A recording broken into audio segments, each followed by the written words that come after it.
Hi everyone, thank you for joining this session. My name is Etay Maor. I'm the chief security strategist at Cato Networks. I've been with Cato for 4.5 years. Usually I talk about cybersecurity and how to attack and how to defend. But today we're going to do something a little bit different. So aside from working at Cato, I'm also a professor for cybersecurity at Boston College and a guest lecturer at MIT.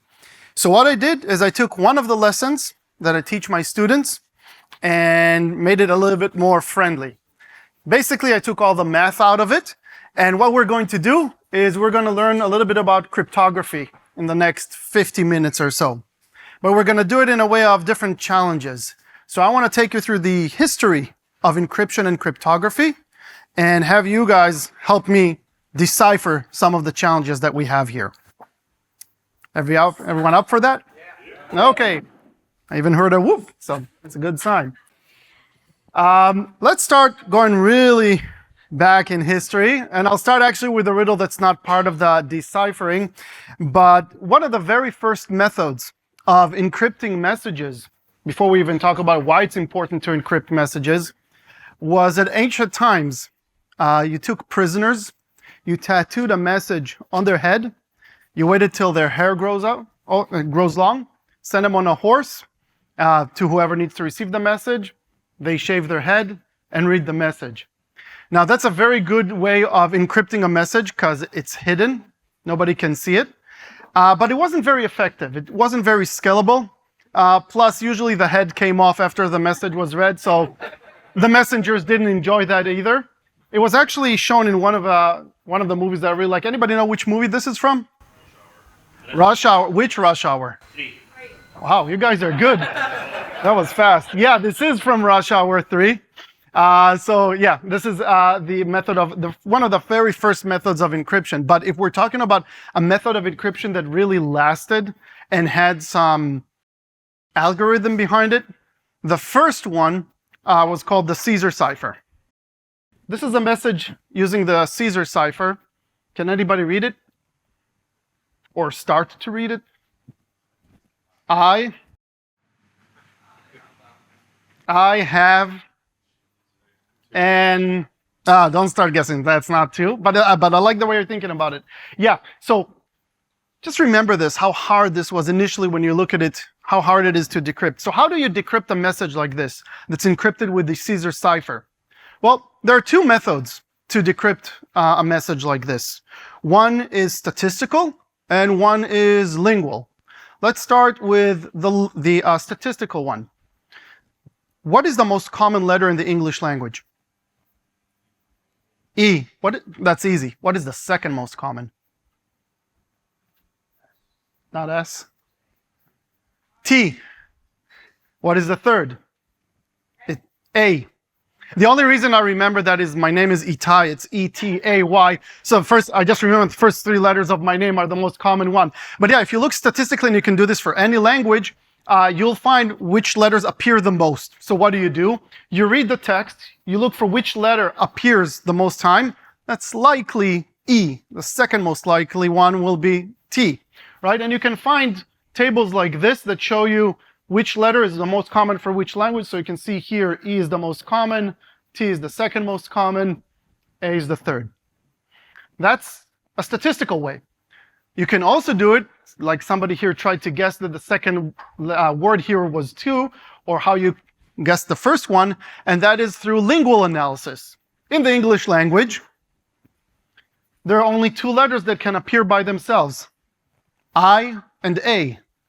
So these have to be I or A, which immediately breaks down everything to something very simple, right? Then when you look at 2-letter combinations, this means this has to be in or N or on, right? And it becomes very easy to decipher to go from this to this, which is the message that I had encrypted. Now, every time I show this to my students, they're baffled with the original encrypted message with this one. And I did this lesson, so to speak, to a middle school in the US. I'm based out of Boston. And I had somebody there who decrypted this in less than 10 seconds, started reading it right out. So I go to my master students and I'm like, you can't read it, they can. That's why I have a lot of confidence that when we get to the riddles now, you guys will do good. So I have an encrypted message. It's gonna be much shorter than the one you're seeing here, but I wanna see who was listening and who can decipher it as fast as possible. This is the message. I use the Caesar cipher to encrypt, and let's see how fast you can decrypt it. This is the easiest of the riddles, so don't worry about it. Oh yeah, you found out something here. Yeah, there's a word that repeats itself. Now I'll say something that I didn't mention about the Caesar cipher before. Once you have one letter, that's enough, right? Because the Caesar cipher is a transposition cipher, which means each letter will be moved at the same amount of, the same difference from the original. So if A turned into B, that's a plus of 1. All letters will be plus 1. So if you know what the plus or minus is here, you can pretty quickly decrypt it. Okay, let me decipher it for you. This is the decrypted message. Somebody here said the as the first word. You can see the AOL appears 3 times. Not many words in the English language will appear many times in one sentence. Pretty much taking it down to probably the or and. So that's a good start. The letter L, which appears many times here, is the letter E. And you can see it becomes pretty easy to decrypt the message. This was the easiest method of decryption. So let's actually move to the next way of decryption, the next methodology. And it's one that's based on the Caesar cipher. So as you can see with the Caesar cipher, each letter moves up or down, and then all the other letters follow it as well. In this case, this was I believe this was +7, right? T, let's go from E.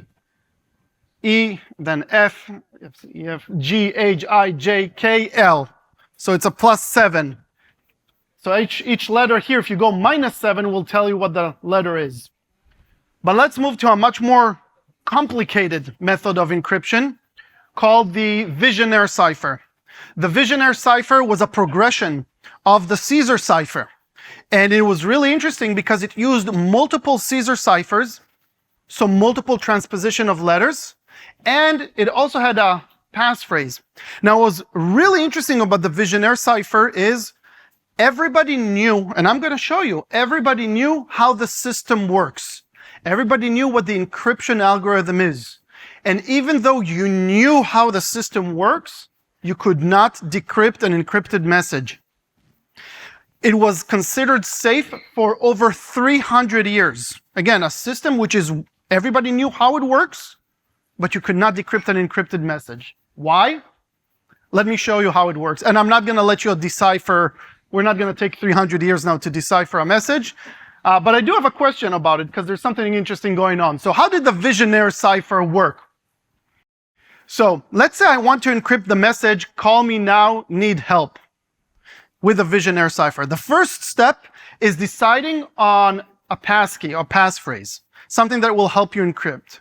In my case, well, we're driving cars, or we're going to see cars being driven today. I chose the word driven. That's going to be my secret word. Now, here's how the encryption works. The first step is to take my key and write it below the message that I'm trying to encrypt. So, call me now, I need help. Driven, driven, driven, driven. Make sense? Maybe. And let me show you how it now connects. Now what I'm going to do is I'm going to use multiple Caesar ciphers that you have already seen. This is simply the ABC, right? This is the ABC. This is the ABC starting from +1 and ending with A, +2, +3, +4, all the way. So this is the table that I'm going to use. Now bear with me. These are the letters I'm going to encrypt. These are the letters I'm going to encrypt with. What does that mean? If I want to encrypt the letter C, I'm going to use the letter D to encrypt it. So C, D is F. So that's going to be my first letter of my cipher. If I want to encrypt the second letter in my message, I'm going to encrypt the letter A using R. A using R, that's R. Doesn't change because it's the first letter. So far, so good? Simple, right? Everybody knows how to use it. Here's where things get really crazy. Math is crazy. If I want to encrypt L with I, where's L? L with I, that's T. So my third letter is going to be T. But my fourth letter is also L. If I encrypt L with V, that's G. And did you notice what just happened? I just encrypted the same letter to two different letters, which is not something that happens with the Caesar cipher. In fact, if I swear I did not plan it, I just took it, I just tried this out once and it happened. But if I encrypt this whole message, this is the encrypted message. FRTGQRQFEIIRGYMGT. And there are some very important things about this. Number one, statistical analysis doesn't help you here. It doesn't matter if E is the most common letter, because I'm not going to encrypt E to the same letter. And you can't use even lingual analysis here. In fact, I want you to take a look for a second, and this is what I meant by I didn't try this. Look at the number of letters that appear in this encrypted message and how many times they appear. F appears twice, R appears twice, T appears twice, G appears twice, Q appears twice, I appears twice. There's almost an even distribution. This is an unbreakable message. If I would have given you that and told you try to decrypt that, like I said, we'd probably spend 300 years here. But it was broken. So my question to you is, how do you attack the Vigenère cipher? How can you break it? You just saw an example. I showed you how to encrypt with it. I showed you everything that's happening. How do you attack this system? Work out the key. Exactly. You don't attack the message, you attack the key.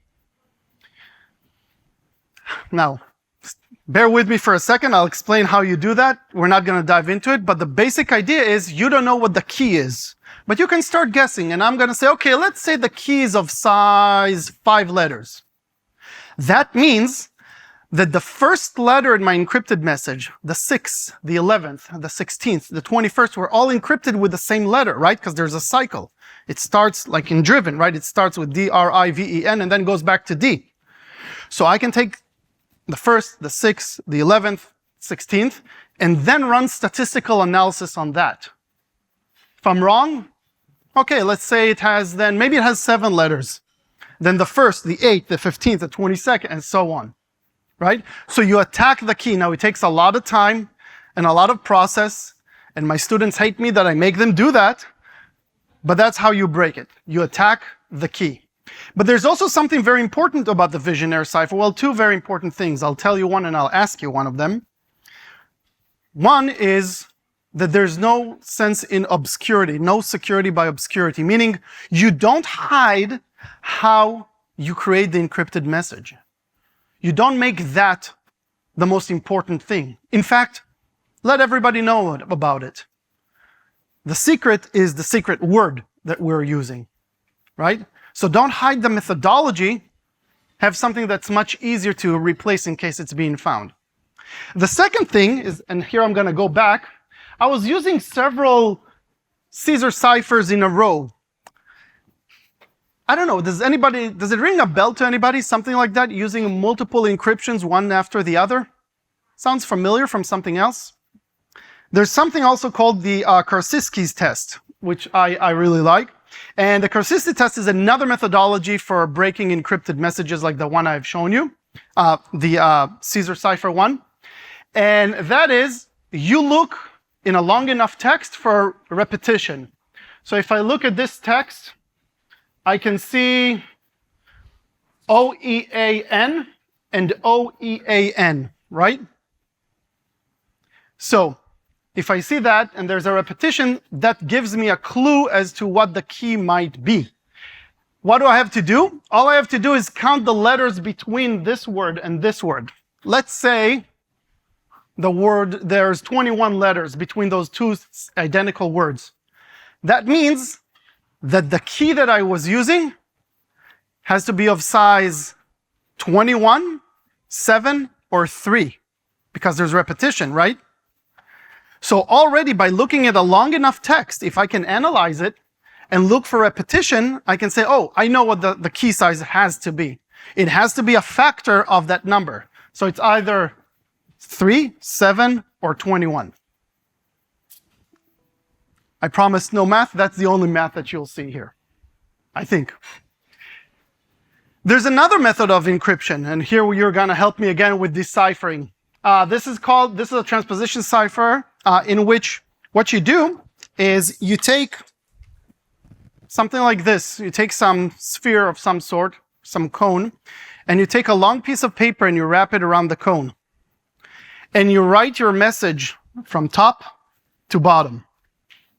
When you open the message, it makes no sense.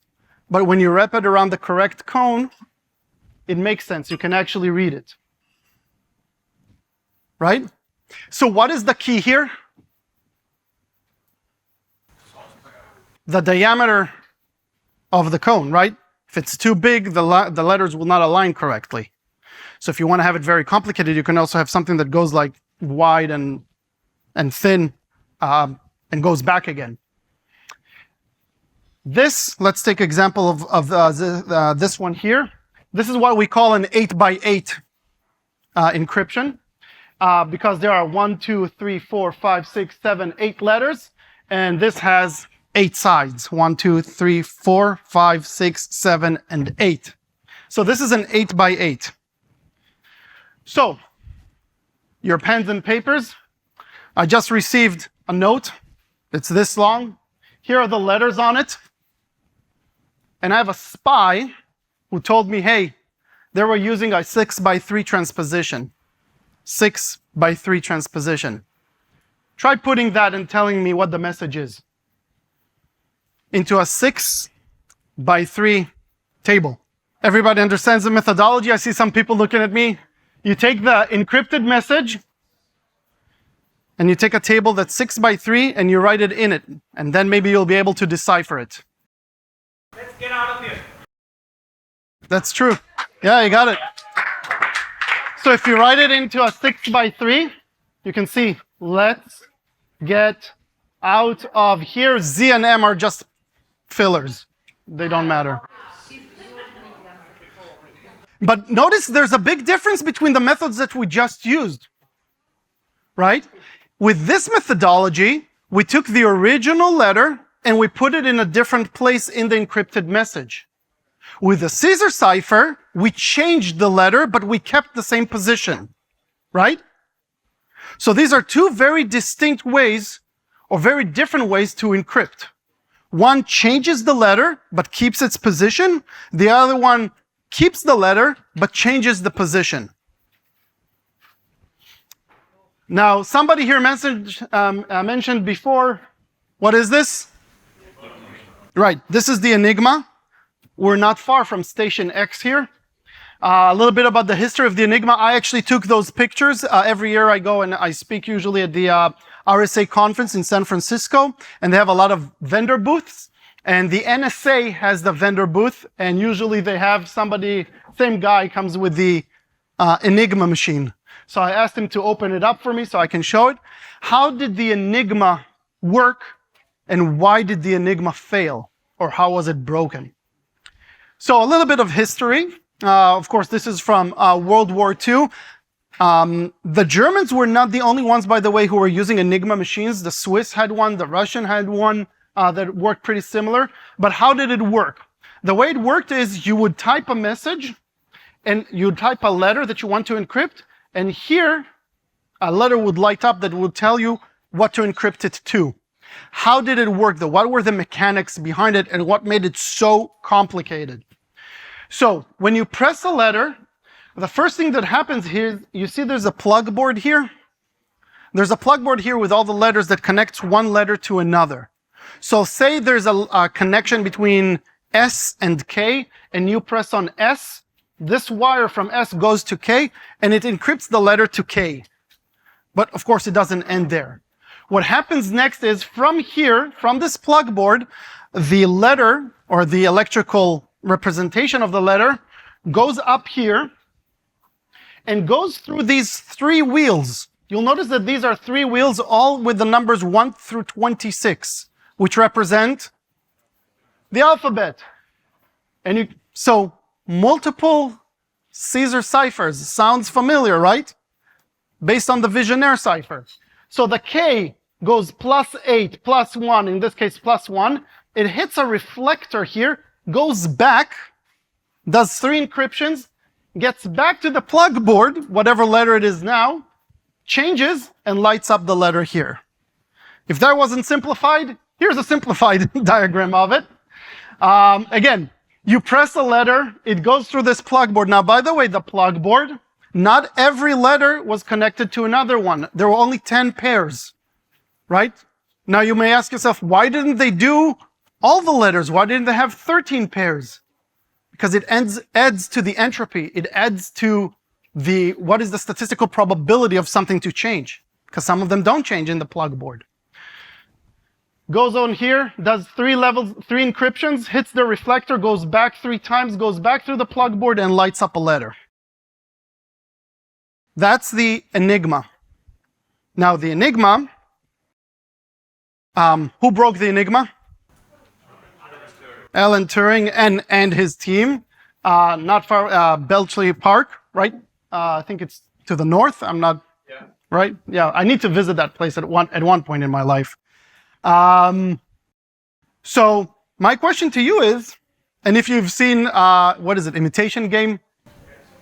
So you're not allowed to answer. How did Turing and his team break the Enigma? There are actually 3 major factors. Any ideas on how the Enigma was broken? Sorry? Not exactly. There's a weather report. I'll talk about that in a minute. Repetition. A letter was never encoded as effect. Very good. So there were 2 human factors and 1 technical factor. The technical factor is the design error. The Enigma was designed so that no letter will ultimately encrypt to itself. Right? You don't want the same letter to... But that's not a feature, that's a bug. Because it removes from the entropy. Because now you can say, if I see the letter S, I know for sure it's not S. And that's a good start, right? So that's a bug, that's not a feature. Second, the U-boat weather report. So there were U-boats in the North Atlantic, and they would send weather reports every day to the command. The problem was the format, the repetition, was always the same. First of all, it almost always started with Heil Hitler. So now you can start every day and start to decrypt a message knowing the first 2 words are Heil Hitler, but then it had the same format, wind, humidity, and another factor, but it always had the same ones in there. So that gave already a hint to to people trying to decrypt it. By the way, another element that helped that I didn't mention here is at some point several of the U-boats were captured and not sunk, and the Enigma, the physical Enigmas, were taken. The third one was another human error. Some of the people, so what happened was, I didn't explain this, I need to go back, it's important, but a very important factor about the Enigma. Once you press a letter, this tube rolls by 1. So actually you're encrypting each letter with a different algorithm. Every time you click, this rotor goes up by 1. Every 26 clicks of this goes up by 1. Every 26 clicks of this one goes up by 1. So you have a different algorithm. Keep in mind that a change here is not just a singular change. It also affects when it comes back. So you're effectively encrypting each letter in the message with a different algorithm. Now, how did they know, how to decrypt and how to do this? The operators had this very long string that actually told them, okay, on this day, there were several rotors. You take this rotor and you start it in the 8th position, take that one and start it in the 20th position. And so they had positions for the start of each day. But some operators got lazy and didn't change them. which means that if you found a message from that specific operator, and some of the people who did the decryption actually knew these operators by name and by personality already, they would have the same decryption, the same encryption algorithm, which made it a lot easier. So ultimately, it was the result of a design error, a human error, and another human error, which is the rotor changes. Now we're going to do something that I really like, and my students hate, because I make them do all the math that I'm going to show you here. But we're not going to do math today. We're going to use colors, and I'm going to show you what is the Diffie-Hellman key exchange, which is very similar to the RSA algorithm, which is what I teach during the course. I teach how to encrypt and decrypt and how to prove the RSA algorithm. But we're not going to do that. We're going to do the Diffie-Hellman. Diffie-Hellman is a methodology for creating a secure communication in an unsecure space. So let's say, for example, Kanwar and me wanted to talk, but everybody here is listening. So the question is, how do we create an encryption key that only we know and you don't, but you can listen to everything we say? How can we agree on a key that only we know if everybody is listening? And that's the idea behind the Diffie-Hellman key exchange. And now I'm going to show you this with colors. When I say colors in mathematics, that means I'm trying to simulate a large prime number. When you're going to see me combine colors, that's trying to factor large prime and co-prime numbers. But like I said, we're not going to go into all that math. I'm going to show you how easy it is using colors. In the classic cryptography books that I was forced to read as a student, there's always three actors. You have Alice and Bob who try to communicate, and then you have somebody in the middle who is evil, who's trying to, usually it's Eve or Evelyn, who's trying to decrypt. So I'm going to use an Alice and Bob and an Eve. Alice, from which movie? Resident Evil. This is from the first one, from the light room, which really freaked me out the first time I saw that scene. Bob, everybody knows Bob? Yes. Okay. And I took just Eve from the Bible. So how can Alice and Bob talk and generate an encryption key while Eve is constantly listening? Here's how they do it. We're going to do it using colors. So Alice says, let's use the color yellow. So Bob says, okay, color yellow sounds good. But then everybody hears the color yellow. So they all know the color yellow. Then what they say is, okay, let's each choose a private color. A color that we don't tell each other. In our case, Alice chose the color red and Bob chose the color blue. But they don't tell each other what it is. So Eve doesn't know about blue and red. How many here played with Play-Doh in their life? As a parent, I actually never played with Play-Doh, but I had to take it out of the rug many, many times because my kids play around with it. But there's two very distinct properties for Play-Doh. One, it's very easy to mix two colors together and create a new color. And the second one is, it's impossible to get the two colors out once the mixture is done, right? And here's where the trick lies. Because they each chose their own private color, red and blue. And they mix it with the publicly known color of yellow. So Alice gets this orange color, and Bob gets this greenish color. Okay? Now, what they do is they say to each other, hey, I got orange, I got green. And they exchange the orange and the green. Which means that Eve just heard orange and green, so she has those colors too. And here's where the trick kicks in. What they now do is they take the other person's mixture and mix it with their private color. You see the orange, the green, and the orange? They mix and they generate this color. I don't know if the lighting here is good, but I'm going to help you. There's a magic that's happening right now because these two colors, they're the same color. But Eve can't get to that color because she doesn't have blue and red. Right? So now they have their private key, their private color that they can use to encrypt messages. And the same magic happens when you do it with prime numbers and factoring and doing all kinds of mathematical operations. But that's how you create a secure environment or a secure key in an unsecure environment, which for me is like, every time I see this happens, not just with the colors, but with the math, it's like magic. Is it like magic? Good? Okay, so I have a question. It's not part of the Decipher, but I have a question. Anybody here heard of something called hashing? Okay, what is hashing?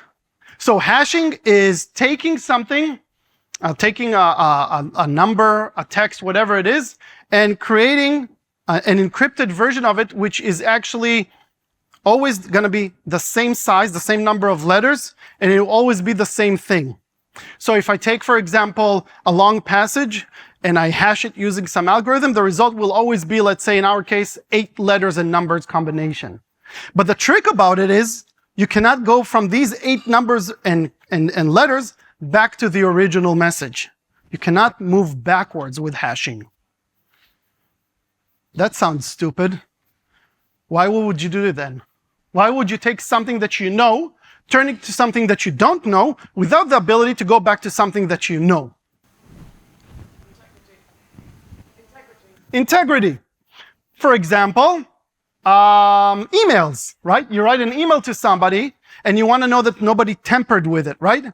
So you hash the email, it creates this signature, this fixed number of letters and numbers and letters, and then you send it to somebody and you tell them, hey, when you get that message, see if it hashes to this thing that I got. If it didn't, then somebody changed something about that email, right? Because if you add a single letter or a single space, it's going to hash to something differently.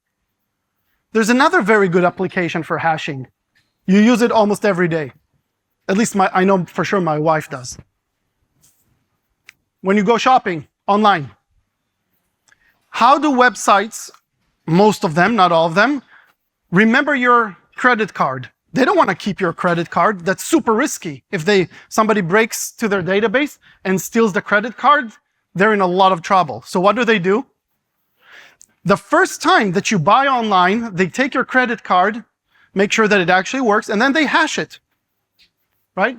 Then all they need to keep is the hash, not your credit card. Same goes for passwords. They don't need to keep your passwords. They keep a hash of it. And they see if the hashes match, right? Next time you log in, you type in your password, they hash it and say, do the hashes match? Yeah, so it's the right password. But they don't know what the password is. Just as with credit cards, right? The hashes match? Yes, okay, so it's that valid credit card that we used in the past. So that's how they keep a secret without knowing what the secret is, right? And that's one of the beautiful things about encryption and cryptography. It's the different methodologies and the different things that you use them. You can use it to encrypt a message by changing a letter or moving a letter.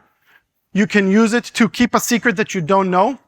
You can use it for, well, we saw like creating a safe environment in an unsecure environment, a safe communication channel. Because by far, my favorite cryptographic method, by far, is steganography. Anybody know what steganography is? Hiding in plain sight. Hiding in plain sight. So actually, let me give you the definition of steganography. Hidden in plain sight. Steganography is the practice of concealing a file, message, image, or video within another file, message, image, or video. The word steganography combines the Greek word stegnos, meaning covered, concealed, or protected, and graphin, meaning writing. And here's the riddle to you. Do you see it?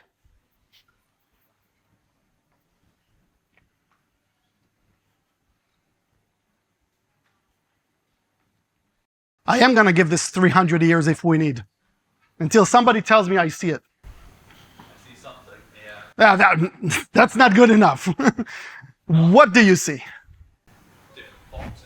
Different font. But before I show you what the message is here, here's one of the very cool things about steganography, about being hidden in plain sight. When you see a message like this, you're not even suspicious that something is going on here. as opposed to the Caesar cipher, or the Vigenère cipher, or the Enigma. Because when you see an encrypted message, you're saying, oh wait, somebody's trying to hide something from me. But when you're looking at this looks legit. But I've actually used different fonts for some of the letters. Let me show you which letters are on a different font. Actually, immediately, you see how this S is different from this S? You see that they're different? You see how this T is different from, let me find another one, from this T? Those are called serifs. It's the little additions to the letters. And these are the letters that I've used with a different font. And if you put all of these together, because I'm trying to be a smartass, it actually spells out, this is my secret. That's the secret message within this definition of, so I use the definition of steganography to show you steganography. So you see how well hidden it is, right? Hidden in plain sight. Steganography is not something new. It didn't start with computers, although it's been used a lot today with computers, and some of the areas that I used to be involved in, which is counterintelligence and terrorism research, they use a lot of this methodology, but it goes way, way, way, way back. Let me show you. Here's some books with steganography. There's actually a hidden message in this picture. Can you see where the message is hidden? Sorry? Windows. The windows. You see how the windows have different shading to them? So you can see here that each shading represents a different letter. So you can hide it in a picture. Here's another example. Here you're hiding the message in what looks like music notes, but actually you can see they translate to different words or different letters. This is another good example. This is Kryptos. If you go to CIA headquarters in the US, an artist created this encrypted message, which is this big metallic thing that's divided to 4. And this thing went unsolved for 9 years officially. It was introduced in 1990, so there are 4 hidden messages here, 1, 2, 3, 4. Number 1 through 3 were decrypted by a civilian in 1999. About 10 years ago, some files were allowed to be exposed to the general public, and it turned out that the NSA decrypted them in 1993. The 4th one hasn't been decrypted to this day. I even tried to throw AI at it, and it didn't work. I tried. But this is Kryptos. These are the encrypted messages. The first 2 were encrypted using something you now know, called the Vigenère cipher. This is a transposition cipher. And this one is still to be decrypted.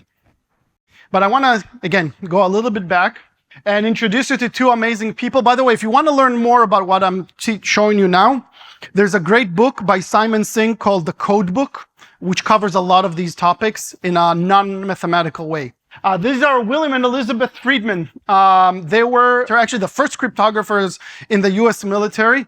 So William Friedman and Elizabeth Friedman. There's actually a book about Elizabeth Friedman.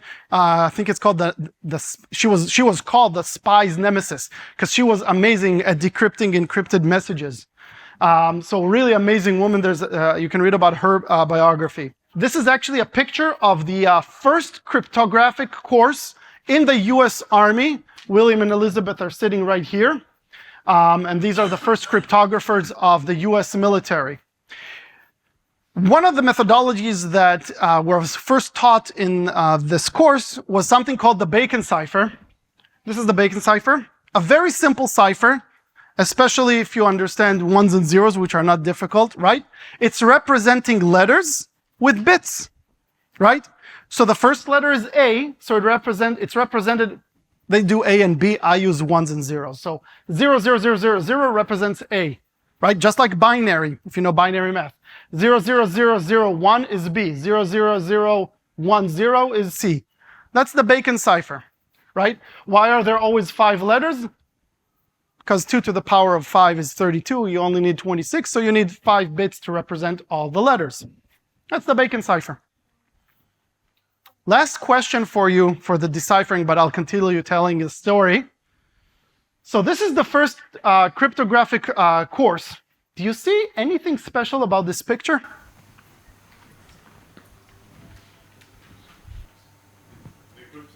No.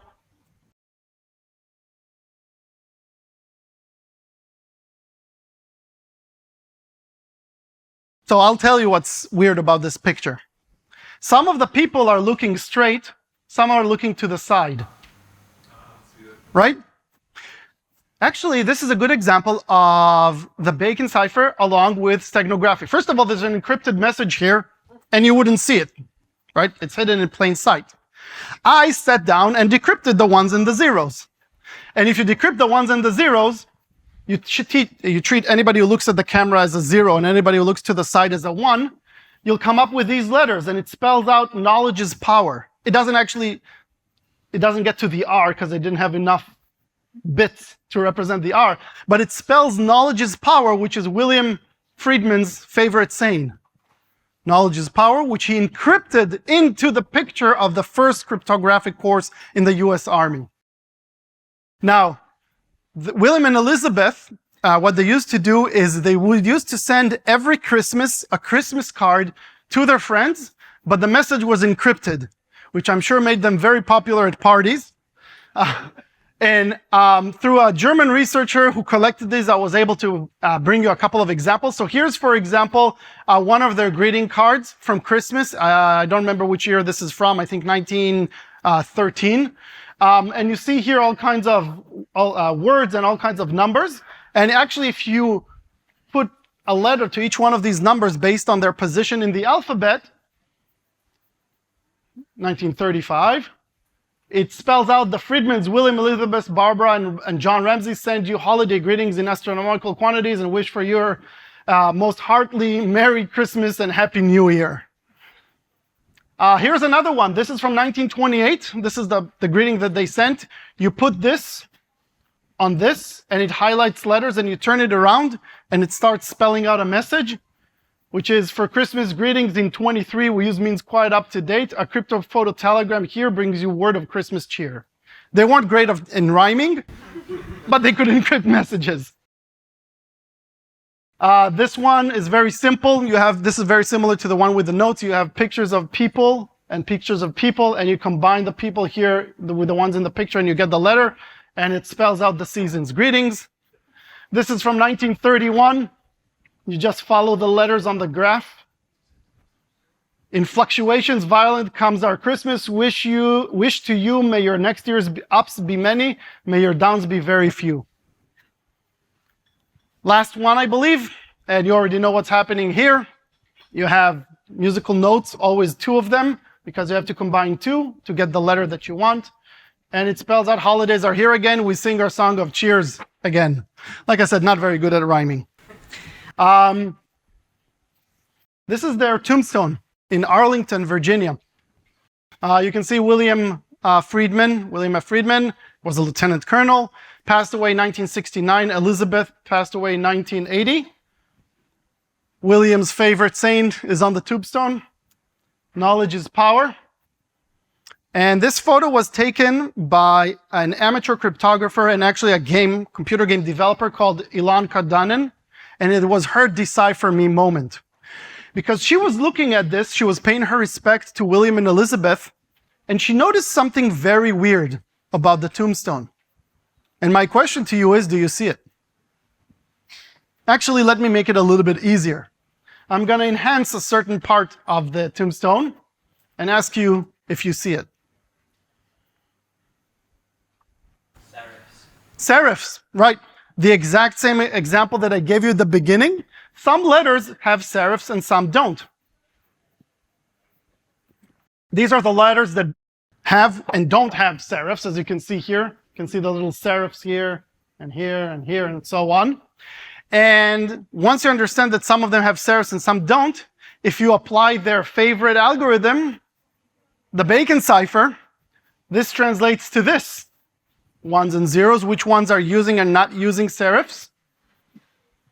And it translates to WFF, which stands for William Friedrich Friedman. So Elizabeth Friedman, after her husband passed away, encrypted his initials into the tombstone right here.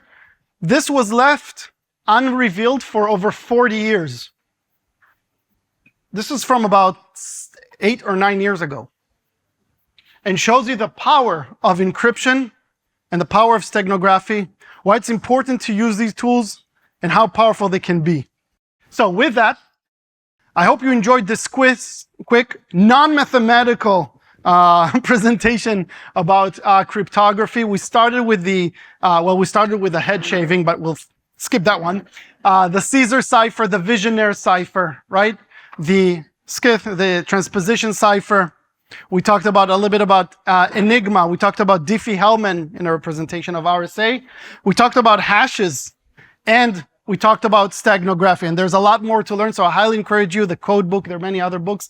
It's an amazing field. I hope you enjoyed this session. I hope you learned something new, and I hope you enjoy this whole day. Thank you very much.